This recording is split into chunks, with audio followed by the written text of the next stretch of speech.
This is my circuit. It is designed to detect and broadcast the sound of a human heartbeat using a microphone, signal processing stages, and a speaker. The microphone connected to the stethoscope's acoustic output picks up very weak heartbeat vibrations. These signals are then amplified, filtered, and driven by a speaker to make the heartbeat sound. Altogether, these forms a biomedical signal processing system. In this video, I will explain the circuit stage by stage. In stage 1, ICA1 uses TL072, a dual low noise JFET operational amplifier. It is well suited for audio and biomedical signal applications due to its high input impedance and low noise characteristics.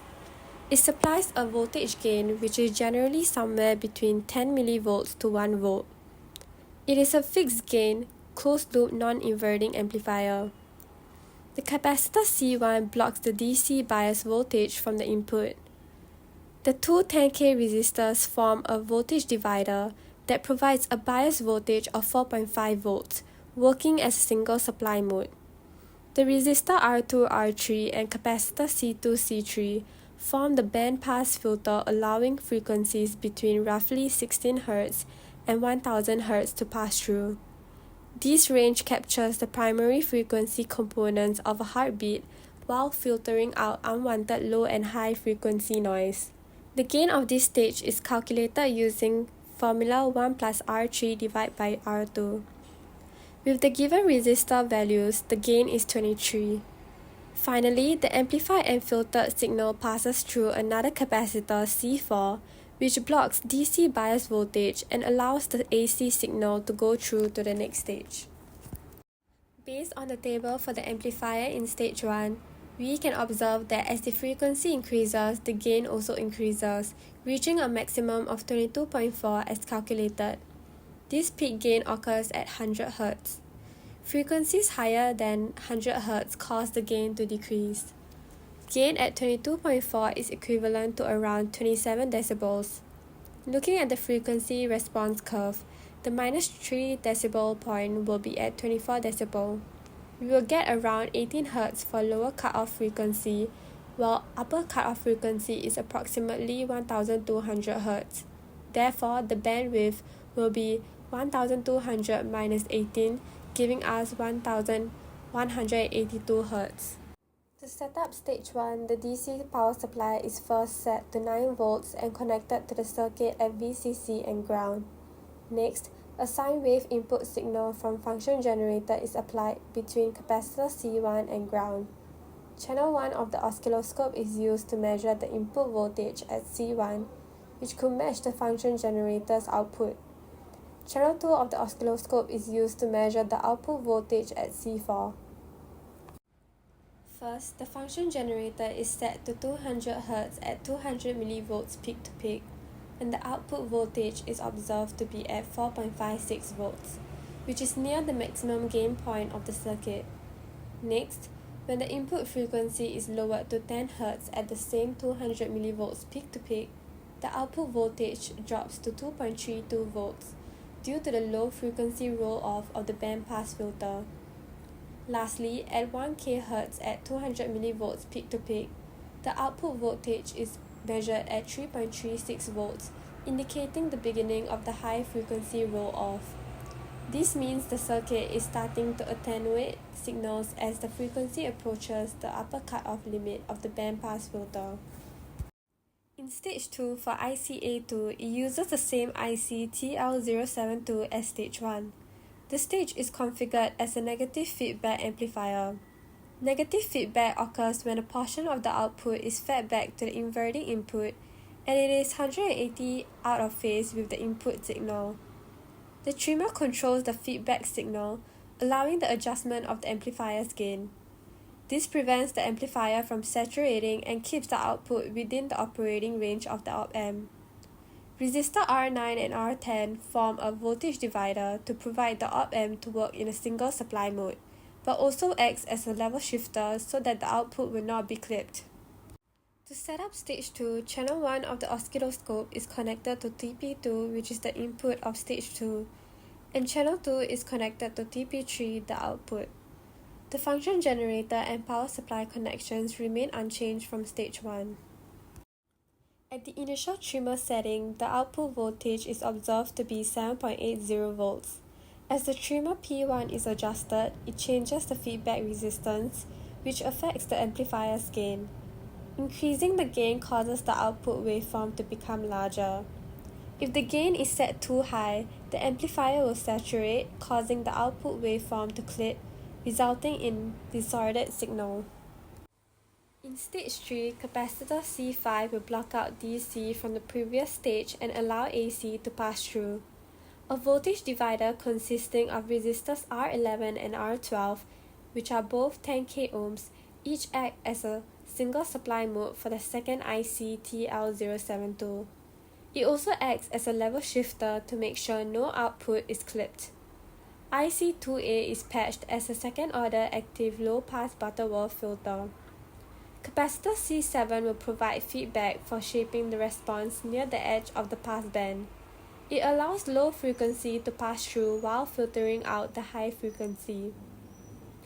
Output voltage from IC2A will then pass through capacitor C8 to filter out any DC. As the lowest frequency that can be passed through is 0 Hz, the bandwidth will be equal to the cutoff frequency given by this equation.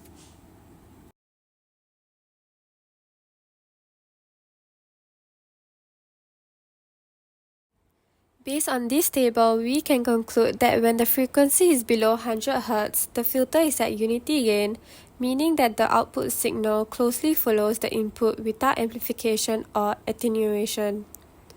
Once the frequency is above 100 Hz, gain and the output voltage will start to drop. From the frequency response curve, the -3 decibel point will be 0 -3 decibel, giving us -3 decibel. The upper cutoff frequency is approximately 850 Hz.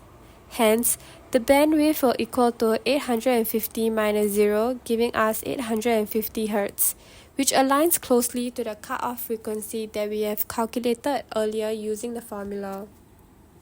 To set up stage 3, the input signal of sine wave is applied between capacitor C5 and ground from the function generator. Channel 1 of the oscilloscope is connected to TP3 to measure input voltage, while channel 2 is connected to capacitor C8 to measure output voltage. First, the function generator is set to 100 Hz at 5 volts peak to peak, and the output voltage is observed to be at 5.20 volts. Next, when it is set to 1000 Hz at the same 5 volts peak to peak, the output voltage drops to 2.96 volts.